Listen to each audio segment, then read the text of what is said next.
What do you got, Coach? 3 things that all coaches need. Who would you put on your Mount Rushmore of coaches? New York or the Aces? Definitely going with the Aces. All right, 4th down. Who has the tougher job, coaches or officials? If you could have any superpower, what would it be and why? The Texas is different.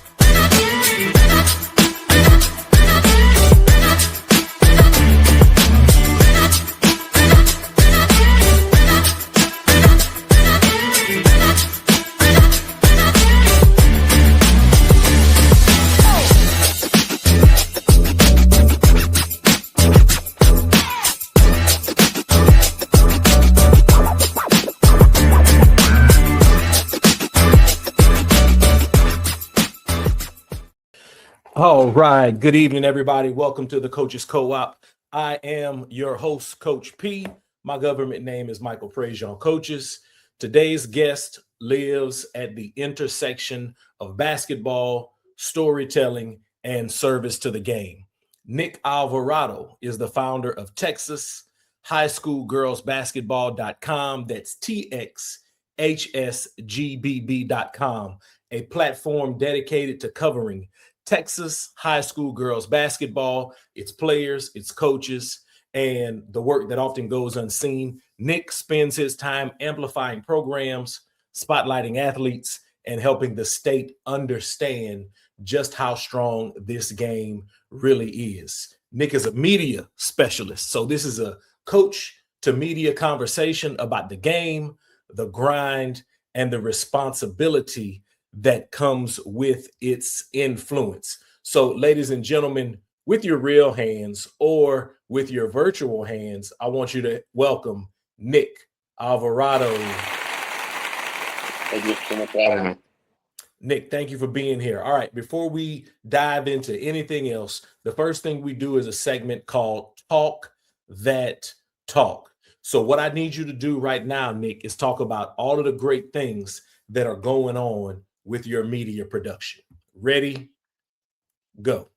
Yeah, so I think the big thing that we're really striving on right now is we have a lot of paywall content that we're working on right now, getting subscribers and all that, making sure our reach to subscribers, which is you guys, the loyal fans, making sure that everything works well with you guys. And then also, of course, we have some projects coming up, realignments coming up on Monday. We're getting some stuff ready for that. And the only thing I hate about it is this realignment comes in the middle of the season, which I don't like, but we revolve around football, I guess. So we got realignment coming up. And then we also, for those coaches who do assist in softball, we have our softball branch starting coverage this year as well. So we're slowly putting the seeds into the proper softball avenues as well. But the big thing I do feel like is we have a lot of content throughout the course of the off season that we are working on planning after the season ends. This current season ends. We're going to try to do our best to put together a season preview for digital only for this coming season. So it'll be 2026-27. So we're going to work on starting there, and then for future seasons, we're going to continue on trying to do an annual season preview digitally for all the state of Texas, including private schools and, of course, CYO schools as well.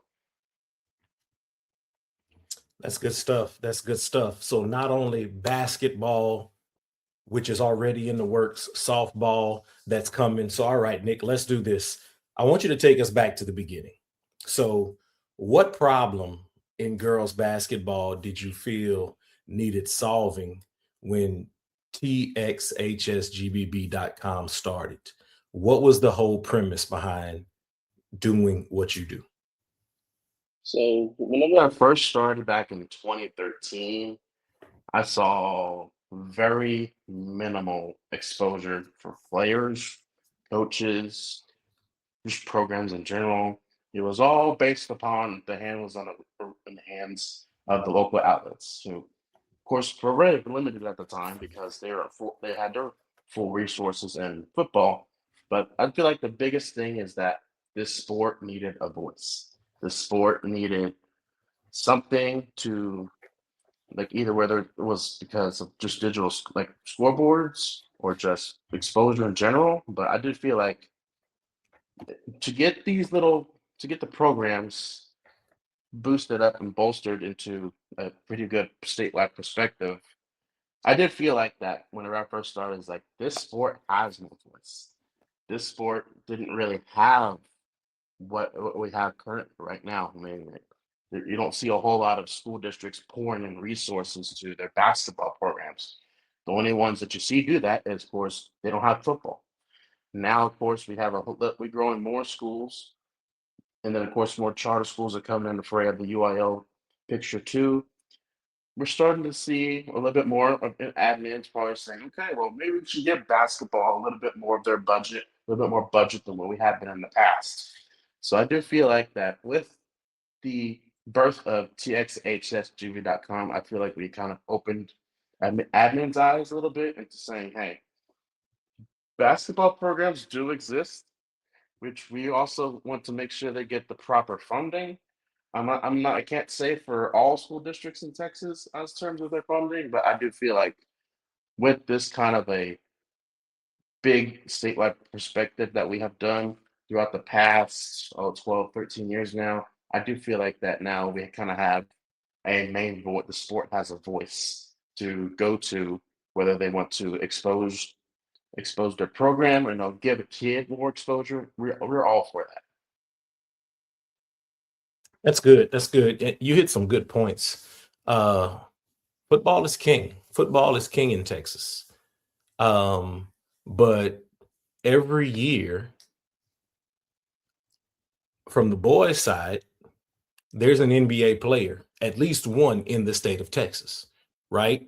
And then on the girls' side, there are multiple WNBA players that come from right here in the state of Texas. So what you're doing is not only needed, but it's very, very important.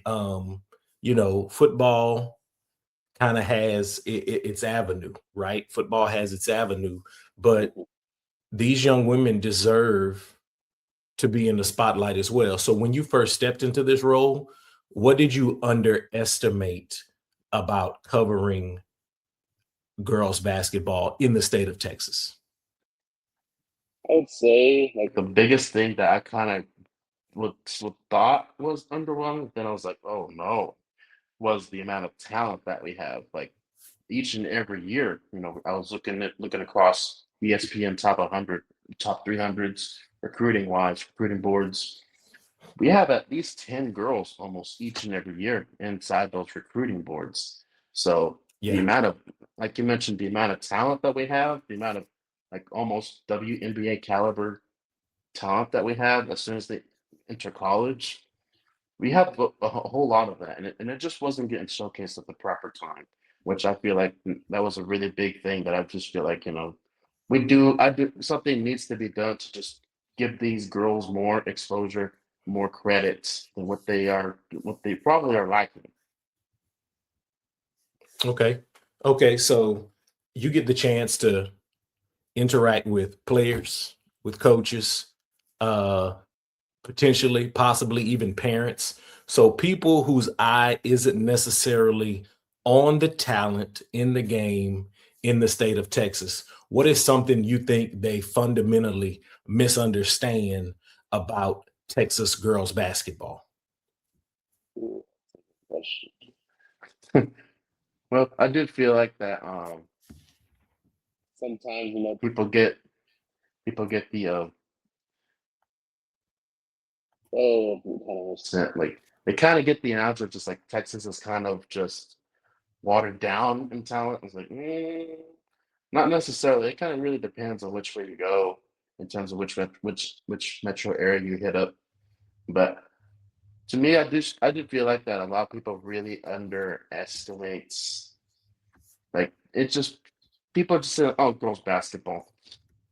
I'm just gonna wait till the boys game starts, and you just see fans just going just like on their phone. I'm just like, come on, this is a really good game. It's like people I see people whenever I cover games here in West Texas, it's like a defensive stand, like almost 13-9 at halftime, and people are leaving.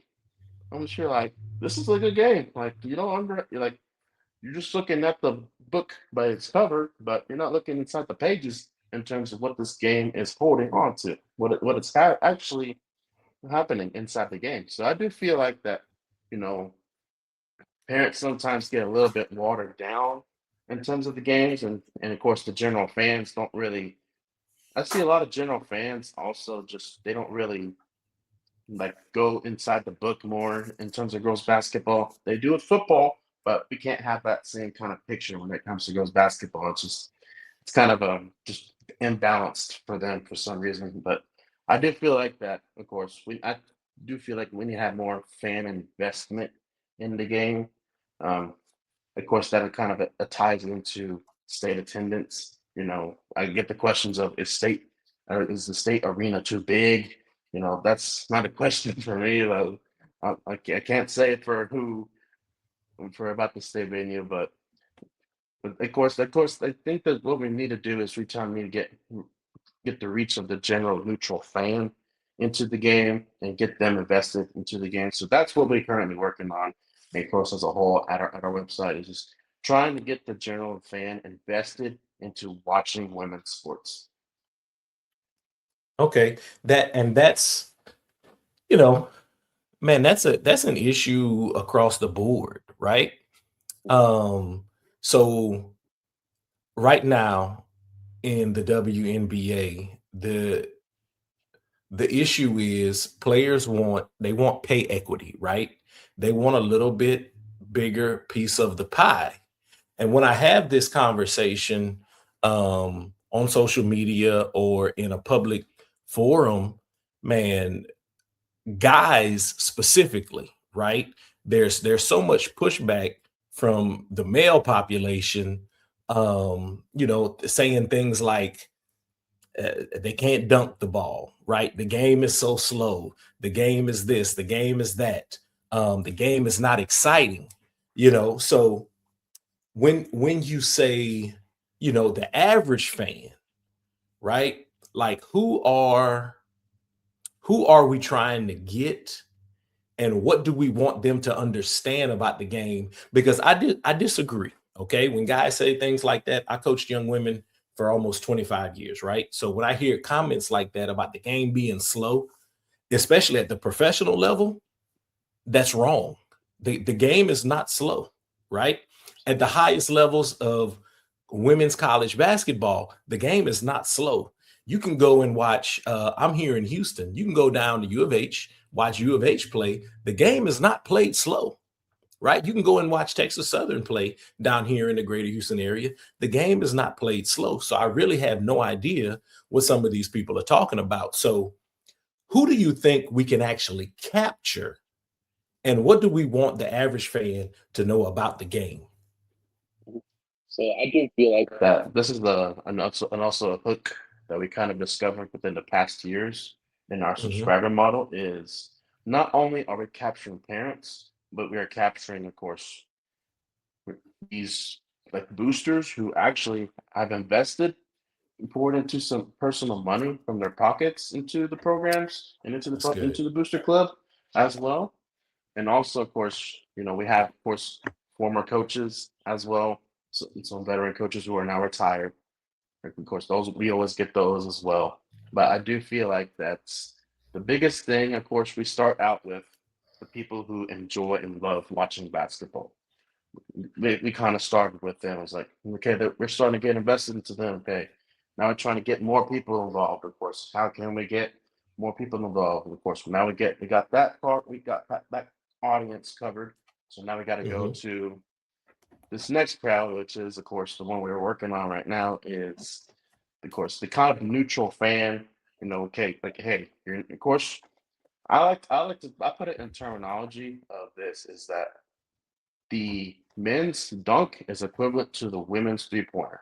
It's like that is the most biggest shot in women's basketball is the three. Mhm.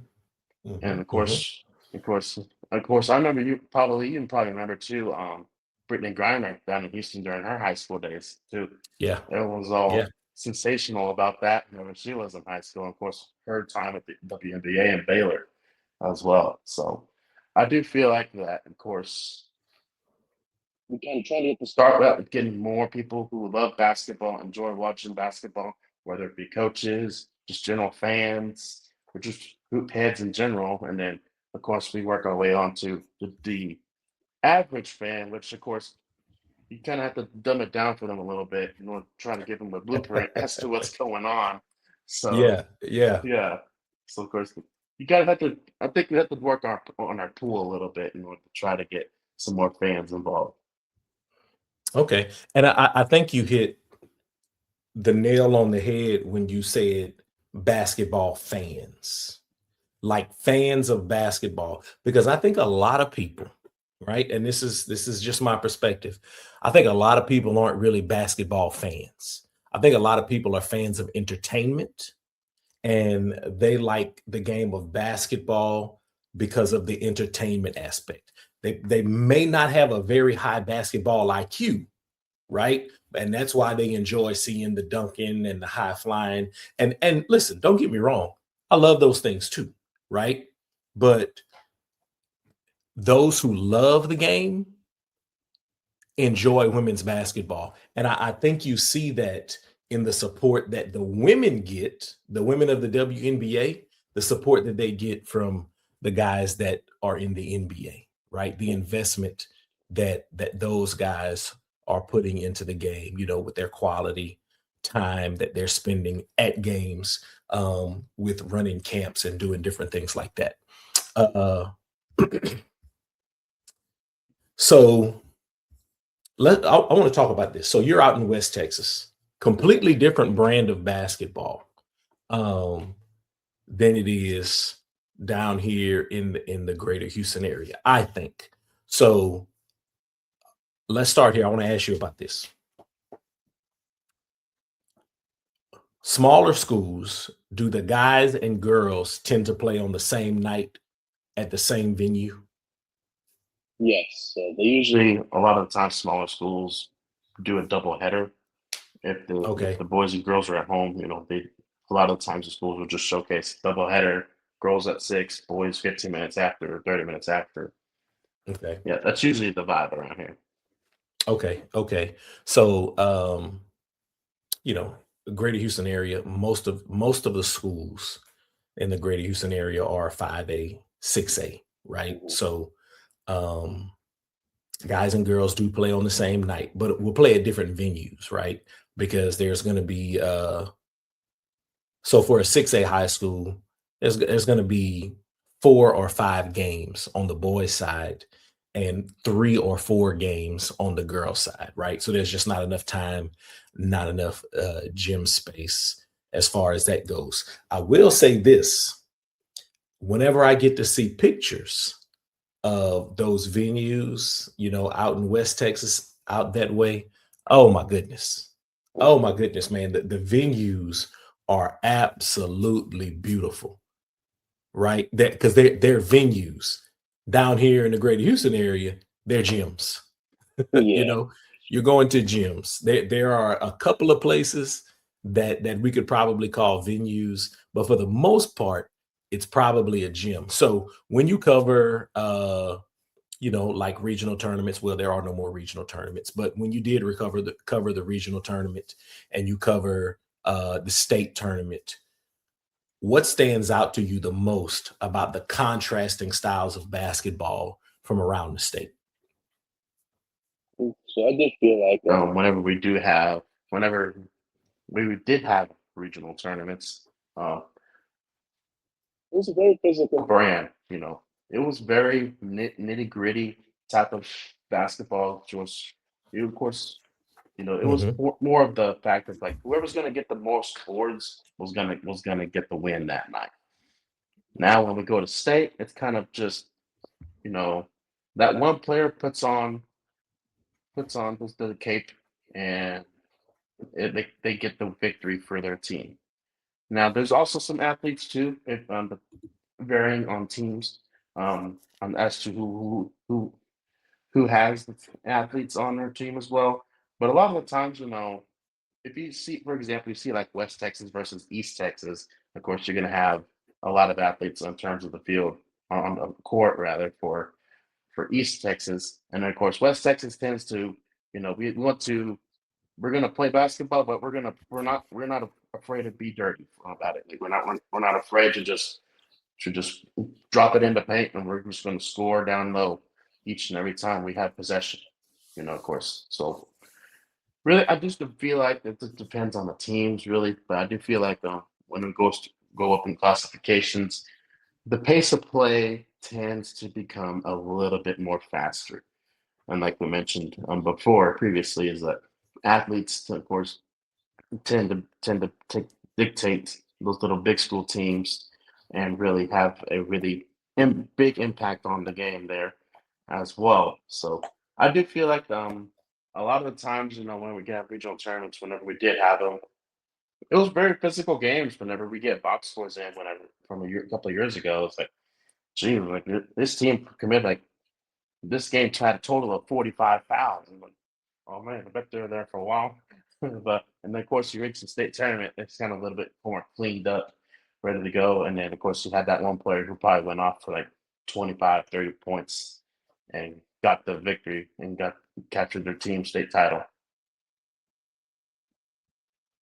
Yeah. I love what you said about the physicality of the game. And that is something that people who watch basketball and know basketball take account of, right? So I do believe that the girls game here in Texas is physical, right? Even as you go up, the ladder and classifications, you may have more athletes on the floor, but the game is no less physical. Even if the game gets to be a little bit more wide open, man, the game is physical. The game is physical. I love watching the young ladies from around the state compete. All right. So before we get to picks, predictions, surprises, those types of things, I want you to tell our listeners and watchers, what is a typical week like in your position? Because I want people to understand there is no one-stop shop. The state of Texas is absolutely huge, right? The state of Texas is broken up into 4 regions, right? But just for an example, when you're coming into Texas from Louisiana, that's on the eastern side of Texas, there's a sign that says how far Beaumont is and how far El Paso is. El Paso is like almost 1,000 miles. Okay. So this is how big the state of Texas is. So Nick has a tremendous job because there is no really one-stop shop to gather all the information. So Nick is building his platform to be that one-stop shop for us. Okay. Those of us who are fans of the women's game here in Texas. So what is a typical week like putting all of that work together? Yeah, man. So I just use this week, for example. Of course, Mother Nature decided to dump some snow on us in some areas, freezing rain. And she kind of turned it around and turned it all up and wrapped it in the crinkled paper and just chunked it at me. So usually a typical week, pending weather, of course, is Monday. Of course, we publish our rankings and then we get the schedule ready for the whole entire week. And then Tuesday comes around, we usually pick a game. By Monday night, email proper coaches, admins to get a press pass approved. And they come Tuesday, we attend said game, and then once we get there, we get done. Of course, we'll update our scoreboard. And of course, sometimes we will not attend the game. We'll just do straight scores all night until midnight, around 11 p.m. midnight, somewhere around there. And then Wednesdays come around. After Tuesday's slate of games, we know Tuesday, Wednesday morning, sometimes there's some late scores that come in, so they post them on the scoreboard, and then come afternoon, and I'm up until I stay up. Sometimes I stay up till 12, 1 a.m. updating standings, and then my fiance is like, "We need to get to bed." So it's like, and I was just like, "Man, I love this game." So I'm just like, so I usually update 3A through 1A stand all the way, the whole state, 3A down to 1A standings, all in one night. And it's usually, I usually do a classification in an hour. so I'll knock it out real quickly, and then I'll use the rest for Thursday, which I'll publish on Thursday the weekend games if they're not already published, and then go move on to the bigger classification 6A down to 4A, update those standings, and of course we have an Excel spreadsheet where I kind of actually made the formulas to where the division split automatically populates each time the standings update.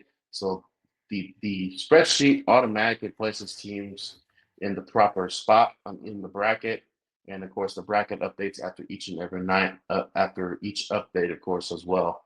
So and then of course it'll lead on to Friday. Thursday night, we also email proper admin as to which game we're going to go to. Then Friday night, we go to said game and travel. We do a lot of traveling, and then so on Friday we cover said game, update scores. If sometimes we all like I mentioned before, we don't attend the game, so we do scores all night, and then come Saturday, of course, I take a little bit of a break, catch my breath, and then Saturday evening I get back to standings, and then Sunday we have our weekend or usually weekly rankings for statewide rankings.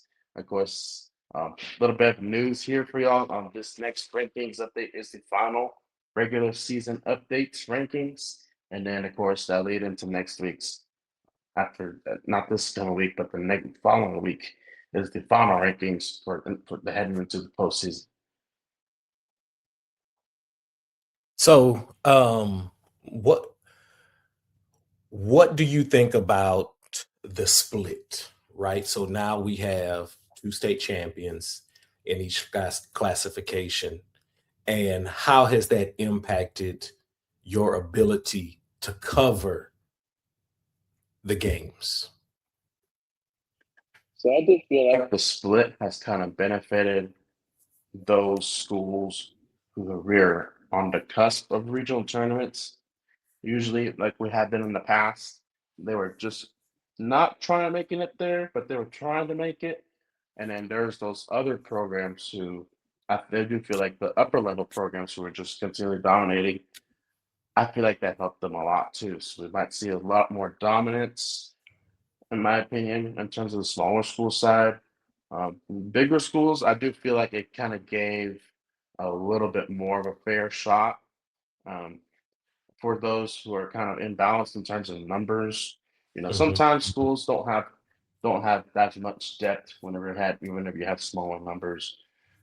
And like for example, like we had sometimes you have a school that turned in 5A numbers for the next enrollment, and they don't have the numbers for like for example an Allen who has 6,000 kids Yeah. plus.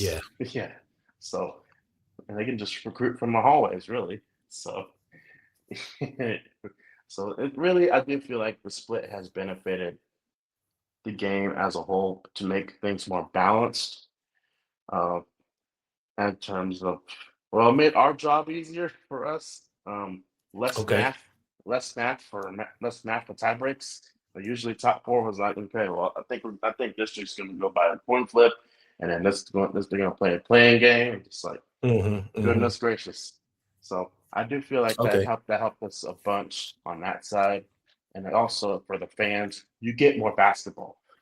There's much more games you can go to. And of course, a lot of these teams that don't make it but have really nice facilities have an opportunity to get some revenue and boost their local economy because they have a potential possibility of hosting a playoff game too. Yeah, that's good. That's good. That's a good perspective. I wondered how that could possibly, just possibly impact your job when it comes to actually being able to, to cover the sport, right? Okay, so let's talk about some picks, predictions, and surprises. Okay, so one of the things I asked about was uh based on your coverage, share your picks, predictions, and surprises. So let's start with uh, the smaller schools. So in 3A, who is your surprise in 3A that you mentioned? Ooh, I do feel like Gunner was one that I feel like really popped off. I'm like, wow. So I did feel like that Gunners win against Fairfield and the championship basketball tournament over in Saginaw used to be called the Whataburger. Um, that was a Mhm. really huge victory for Gunner, and that kind of really spurred on their winning streak heading into district play. Of course, they ran into a buzzsaw in Pottsboro last week. That kind of snapped. I believe it was 36-game winning streak. It got snapped in district. Oh, Within wow. that Wow. was a pretty massive victory for Pottsboro, but I don't think that's going to harm them that much. And we lead tied into the division split. This is another thing too. Is like if you lose one district game, it's okay because you have a possibility of still staying a 1 seed in Division 2 or Division 1, however way Yeah. that split will fall. So I do feel like that kind of really did something there also. In terms also in 3A, in terms of surprises, uh, I do feel like for the most part, I mean, that was really the big one that stood out to me. Everything else kind of really was chalk and how everything turned out to be there in terms of how 3A panned out in terms of in a comparison to our preseason projections there as well. Okay. Okay. So, um, any thoughts on? I don't want our 1A and 2A people to feel left out if they happen to come across this. Any thoughts about 1A and 2A? Yeah, GA is really headlined by, of course, death, taxes, and Martin's Mill. Of course, you always have to start with Martin's Yeah. Mill at the Yeah. top. They played a grueling schedule. And of course, they started out in their first tournament was the Mavs Classic in Frisco, playing against 5A and 6A teams. And they finished inside the top, I believe it was top 16 in that tournament. So that was actually pretty good tournament for Martin's Mill there as well. Uh, of course, the big thing that kind of really stood out to me in Class 2A is Cisco beating Lipan earlier in the year. And that kind Mhm. of really had that little bit of a chip on their shoulder and give them a little bit edge in our rankings and a little bit more so in other rankings. I can't say for the other rankings, but I do feel like they kind of gave them an edge regionally to give them a little bit of a we're going to be up here come playoff time. Kind of add that to the resume there as well. And of course, 1A, I do feel like the biggest thing that everyone talked about in December, and I got so many emails about it, was Gordon beating Plano West. And the amount of emails I got about this game was crazy. I had 50 Yeah. emails in the inbox, and I had 50 emails in my deleted folder. Because we see this all the time in girls basketball is one Yeah. A's over 6A's. And everyone was blowing it up. I was like, I see this all the time. This is not news. I'm not sure why this is becoming news because this happens all the time. Yeah. And I think it's news to people who may not closely follow the game. Mhm. So I think it may be news, to some of those people who don't closely follow the game because uh, good basketball is good basketball, regardless of classification. And just because the school is really, really big, it doesn't necessarily mean that the basketball there is really, really good. Okay. All right. Let's kind of bump up in classification. I know you have a specific surprise in 5A, but before we get to 5A, any thoughts on 4A? Not necessarily. I mean, I do feel like the big three, Decatur, Canyon, and Lincoln, are holding serve right now. But I do feel Mhm. like the biggest open spot in 4A is Region 4. Of course, will tell me is like, well, Fredericksburg's the one that stand out. Yes, Mhm. that's true. I do feel like Fredericksburg's the main team to beat in that region. I think you got also got to look at a team like Davenport. I know Fredericksburg just beat Davenport not too long ago in district play, but I think you also got to look at teams like Lavernia, who are stringing along a really good resume right now. Of course, the district that they're in may not be as tough as Fredericksburg's, but I think you got to keep an eye on what Lavernia is building there as well. Okay. Let me get my screen back up. Okay. So Specific name that you mentioned in 5A, White House. What are the traits that White House has that caused you to put a finger on them? Well, I do feel like a lot of people will point at like undefeated, undefeated, undefeated. But I know I didn't necessarily not. But I do feel like that White House to me in Region Two will be the one to beat. Of course, they got the talent. Of course, they got a really solid coaching too, also going on over there too, which I think plays a role which kids are on the floor as well. So just the amount of talent that they have across the board is pretty solid. And of course, I really, I really do feel like that White House will be is, and it's going to be weird for me to say is, I think they're a sleeper. I know people will be like they're undefeated records, like they'll get one eventually. They'll get one eventually. So I'm just here like, I don't know, but we'll see. But I do feel like the main thing for White House right now is, of course, their main talent. Of course, I do feel like, of course, watching a little bit of film on them and trying to Mhm, study up more on them is their rebounding skills. We're probably one of the best in Region 2 and 5A right now. And of course, that includes the likes of teams including Frisco Memorial. You have Dallas Highland Park mhm, in there mhm, too. mhm, You have teams like Belton, who's also doing really mhm. good. So that whole region come playoff time will be fun to watch in both divisions. Yeah, 5A is, I think, the battle for 5A, and I don't have big school, small school sitting in front of me right now. So maybe I may need to bring you back whenever the brackets come out. And then talk about that. But here in the Houston area, man, you got Barbers Hill. Barbers Hill is having a great year.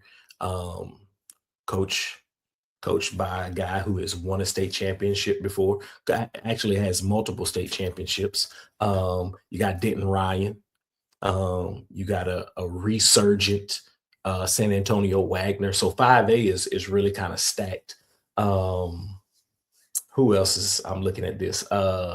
Leander Glenn. So Glenn is really, really good. Um Argyle. So 5A is really, really stacked. All right. So this brings us to the biggest classification in the state of Texas. 6A. You said 6A feels wide open this season. So why is that unusual? And what does that tell us about the parity in 6A? Yeah, so in years past, when we look at 6A, is there's usually has been that one team that just stands out and just like that's it. That is the state champion right there. Whether it be, Deja Kelly at Duncanville whenever she was there. And of course you had like Summer Creek, who just recently won a state title last year. Mhm, And mhm, then of DeSoto's usually in the ranks as well. And then also you have teams like now this year, Carolyn Dawson. Carolyn Dawson's stringing along a really good resume right now. So is Manville, also, and it's mhm, happened to be in the same district. And then, of course, you have teams in the Metroplex that include South Lake Carroll, who also have a really, really strong resume there as well. And also, I think we got to also look at a team, Austin Westlake, right now. So really, I do feel like the top five in 6A right now kind of have a really fair shot into making a really good state championship contender pick going into how the division split will pair there as well. But I do feel like that going into the playoffs is like you usually have one set in stone already. You kind of can pencil it in terms of the old years past. Like for example, like I mentioned Duncanville, how mhm. that comparison was. Um, Usually, the biggest thing is this year is you kind of really don't have that one poster girl for 6A. I mean, usually there is one. I mean, it just feel like it's anyone's race really for that 6A poster girl. Of course, I do feel like there's going to be one game where we're going to have stand out and say this player is going to have a breakout game and going forward, she's going to be known leading her team to a possible state championship. Yeah, yeah. It's So you got a defending state champ in Summer Creek. Um, you talked about Dawson and Manville. So Dawson, Manville, and Shadow Creek, all in the same district. All in the same district. You got Hightower, who was in the state championship game last year. So it's wide open. And we can't forget about Lori Shedd and her crew up there at North Crowley. So very, very strong, very, very strong contenders in 6A. So the playoffs are definitely going to be fun. We got about 2 weeks left of the regular season, but the playoffs are definitely, definitely fun. All right, we're going to play a game in just a second, but let me ask a couple more questions before we get to this game. If somebody thinks that sports media and your job is just posting scores, what would you tell them? I would say that they're wrong. I'll make that is just by the book. That is just a little bit of a tad grace, a dip of the water as to what we do. We do a whole lot more. I do feel like the biggest thing that we do is create relationship with coaches, whether it be Houston, Corpus, here in Lubbock. I mean, I do feel like the biggest thing is creating relationships with coaches, getting them connected to what we do, and making sure they are on board and making sure we are doing the Mhm. right thing to make sure we are doing our things correctly and making sure that we get those. It's kind of like a trade off. It's like kind of like trade off of information a little bit there. But I do feel also another thing is of course articles. We do articles whenever I have the time to. It's a little bit Mhm. time constraint with all the games going on with Mother Nature dumping us snow. And also of course we have photos, also at games I take photos. Of course, I always like to share my photos and my work to other people, and I also make albums on it on theirs too. So I also always have something that I always do there as well. Okay. Okay. Last thing, and then I'm gonna ask you to play a game with me because I ask every guest to play a game with me. So, what's kept you going? So, started off in 2013. In 2015, you started covering girls basketball exclusively. What has kept you going for the last 13 years? So I do feel like that. My first starting was I wanted to find a niche in this place after high school because I started this right after I graduated high school. I wanted to find a role in terms of what I can do to stay active, stay a part of a community. Then it changed into something. Then it got going real good. Then it kind of changed a little bit. Okay, I like this. I want to continue doing this. How can I continue to improve each and every year? So, of course, getting education at the same time I was doing this, always making prioritizing school before this, uh, and then of course now and then as soon as I learned more throughout the years, I kind of just really took in, kind of watched what I did, freelance that other places like Mhm. the Amarillo newspaper, Lubbock newspaper. I freelanced there and making sure giving them photos, whether it's writing an article, photos of the sort, always freelance, gain more experience there. Then as I was gaining more experience, of course, I kind of, turned my mind on this is like, okay, can be something. I just got to Yeah. figure out which, which sport to pour in the most. And then, of course, 2015, I decided, girls basketball's it. That's it. That is the sport that really doesn't have a whole lot going on right now. Whenever it was 2015, I didn't really see much voice into it. So I was like, I want to pour into this sport and make sure whenever I leave it, whenever that will be, I want to make sure it is in a better spot, in a much more better state than how I will leave it. So going Okay. forward, yeah. So each and every year, I kind of treated this mentally as a business. I wanted to make sure that it was done the right way.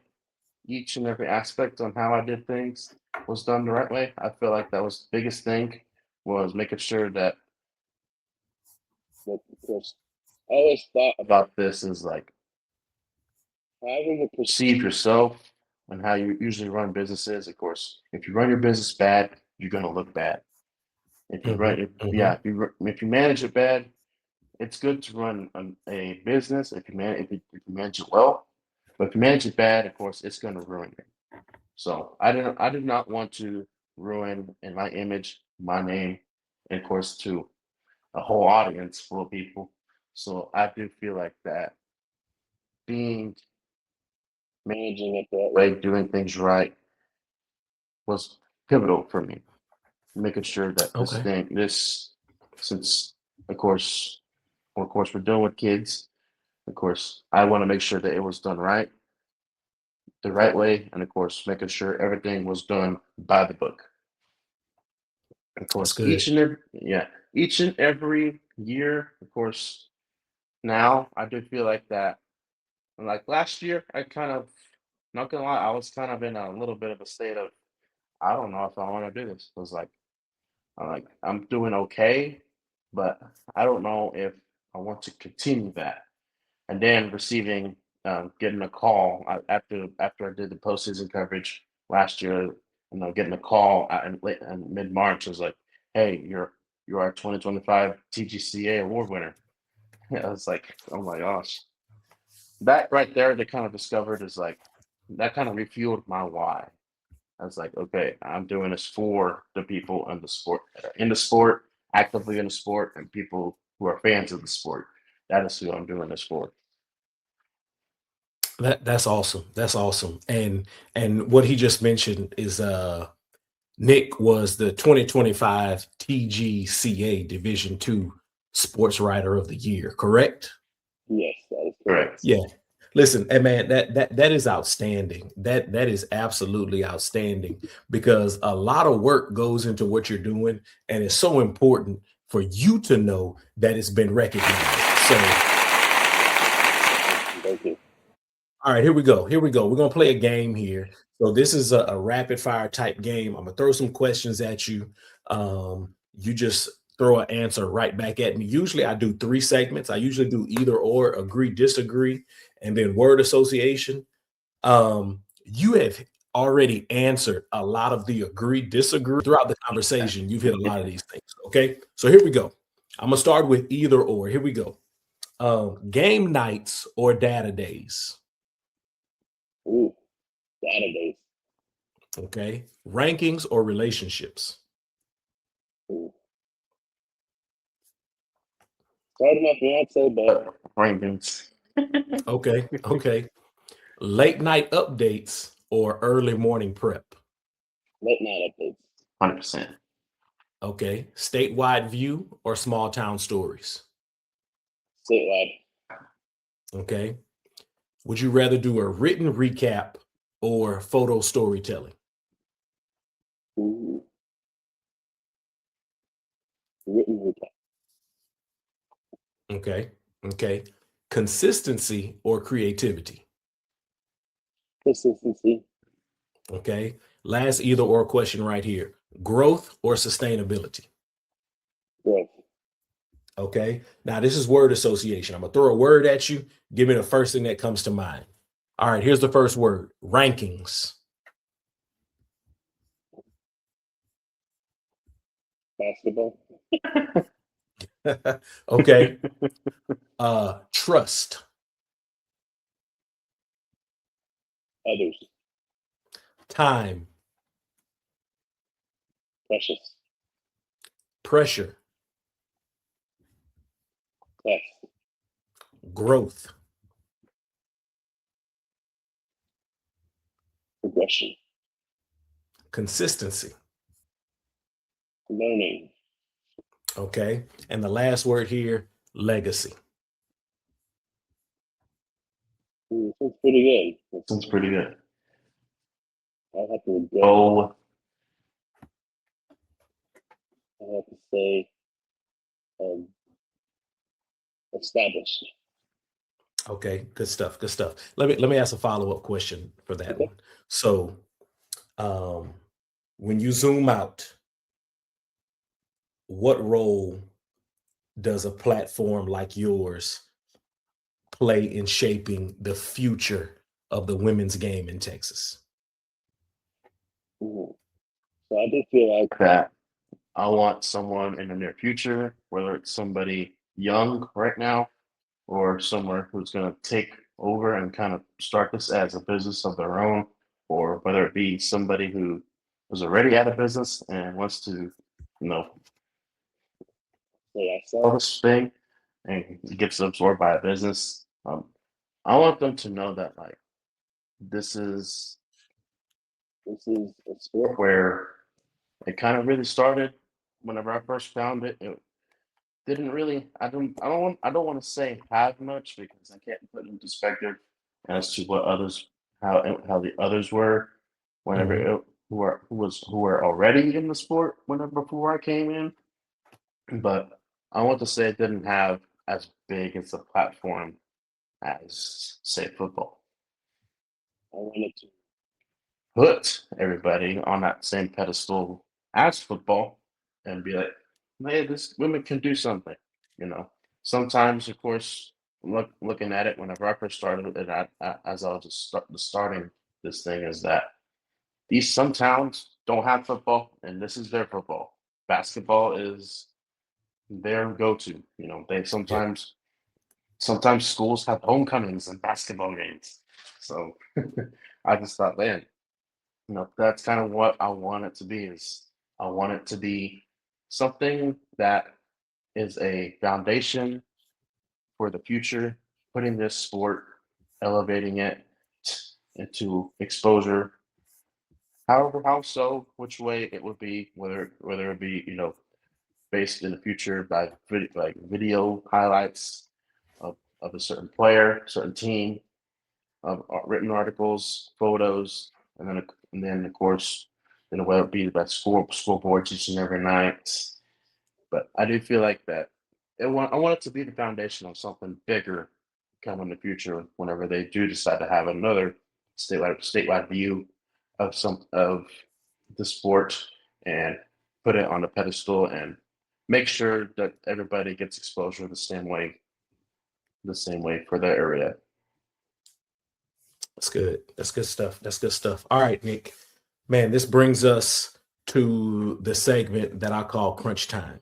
So in basketball, crunch time is considered to be the last 5 minutes of the game. So we're down to about the last 5 minutes of this episode. Crunch time goes like this: three, two, one. We go three in the key, two shots, and then and one to wrap it up. So let's go ahead and start right here with three in the key. So, Nick, give us three things that all media professionals need. Ready, go. Mhm. So I'm gonna start with the basics and all big things that media like need is phone. Of course, this is the biggest thing you can't live without apparently these days is a DSLR or iPhone camera. Is whether of course that is one thing that you're going to need the most. Another thing too is of course a working computer, whether it be an iPad, of course, whether it be an iPad, laptop. Of course, I work operate from a laptop, surprisingly, and not from a laptop, but iPad, surprisingly, covering the state. It works real well. It works really, really well, and I can't imagine with the amount of storage that it has, and it's forced me to think less, of course, and having more bigger things too. And of course, the biggest thing I do feel like that everyone might need, of course, going into it is some type of social media platform. Of course, start your digital footprint there, whether it be you. That's the biggest thing I tell others is be you. And of course, it's okay to take ideas from others digitally, but the biggest thing is if you're not established enough to, attend said games, work on your craft at home first, build your digital platform website up, and then start spreading out and branching out into other things. It's good stuff. Good stuff. So that was 3 in the key. All right, this brings us to 2 shots. What are 2 of the toughest challenges that you've experienced in building txhsgbb.com? We call this Yes. 2 shots. So the biggest thing that is always challenging to me each and every day is time. There is not enough time in the day for me to get enough tasks done. It's like there is, if you want to be that person who manages their time really well, you have a really good chance of doing really good things. But I do feel like time is everyone's biggest enemy on whether no matter what career you're in. And then another big thing that I've had to challenge with, of course, sometimes, of course, scores. I do feel like scores was a really big thing of necessarily starting out as scores, but I do feel like that kind of has changed a little bit. And of course, yeah, there's really hasn't been enough. Of course, when it comes to local outlets, of course, there really hasn't been a whole lot of coverage. Of course, whenever you try to find scores um, for said team that really is geographically based between certain coverage areas, it's kind of hard to sometimes to pry out scores from them. And of course, you have to email, text the coaches like, "Hey, how'd y'all do tonight?" Or, so that is really one of the biggest challenges right now. Is I want to say, for example, like football, they have an app for everything and the scores, no matter everything. Girls basketball does not have that. We have Max Preps. That's it. I mean, we are trying to be more outside of Max Preps. We Mhm. sometimes we get scores that Max Preps never even lists at all. And come July, whenever everyone's posting their season stats, everything, we get those sometimes the night of. So I do feel like that we want to be a better Max Preps and try to cover everybody in the blanket really well.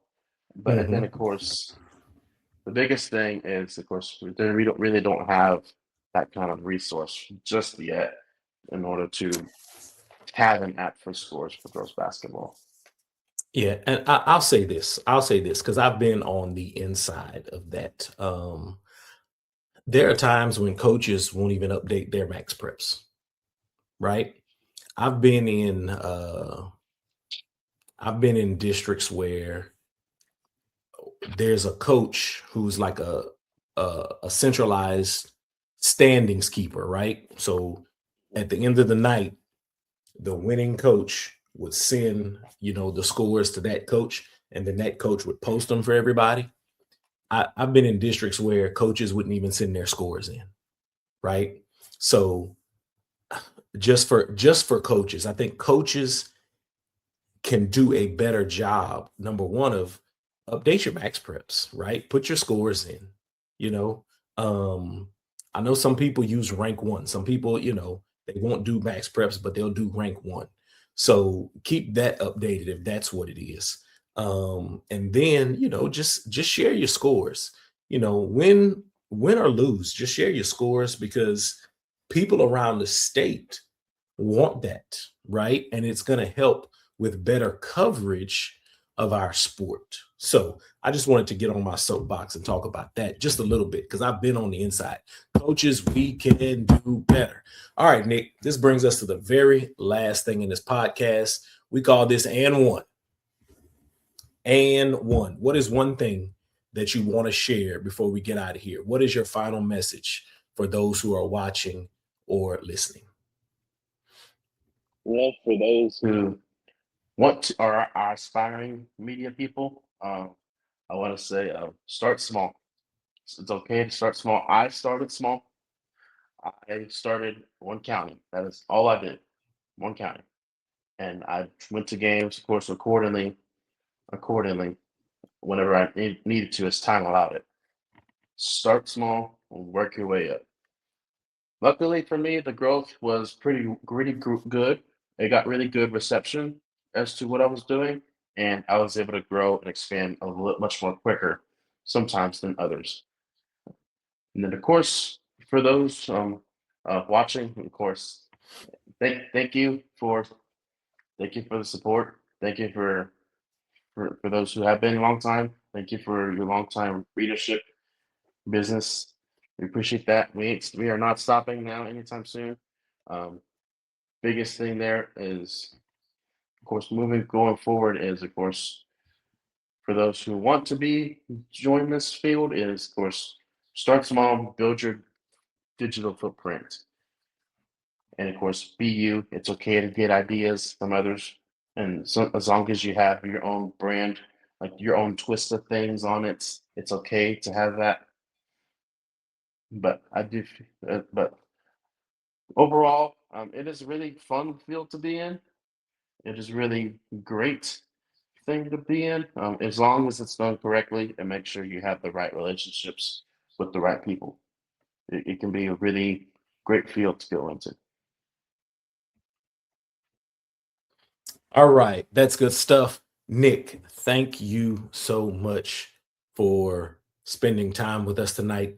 A lot of good stuff. A lot of good stuff. For those of us who are in the greater Houston area, like I am, we're not always aware of some of the great things that are going on in the 1A, 2A, 3A, sometimes even the 4A districts, because there's not a whole lot of 4A basketball really, really close to the greater Houston area. So the insight you gave us was really, really good. Listen, everybody, thank you for joining us here tonight in the Coaches Co-op. Big thanks to today's guest, Nick Alvarado of TXHSGBB.com. Let me put it up on the screen for you one more time. All right, so y'all go and check him out. Go ahead and subscribe. Y'all get behind those paywalls, okay? If you are walking away with new insight or new energy, then we did our job. If you enjoyed this conversation, hit the like button, subscribe, follow our channel for more insights from top athletic professionals and those who cover Texas high school sports like Nick Alvarado. Leave us a 5-star review if you're listening on iTunes. Your ratings, your reviews help other coaches to find us. Share this show with somebody who needs this information about Texas high school girls basketball. Help us grow the Coaches Co-op community, where coaches and our media professionals do what most people can't. Stay ready so you don't have to get ready. Again, for Nick Alvarado, I'm Michael Prejean, better known as Coach P. I'll see you next time in the Coaches Co-op.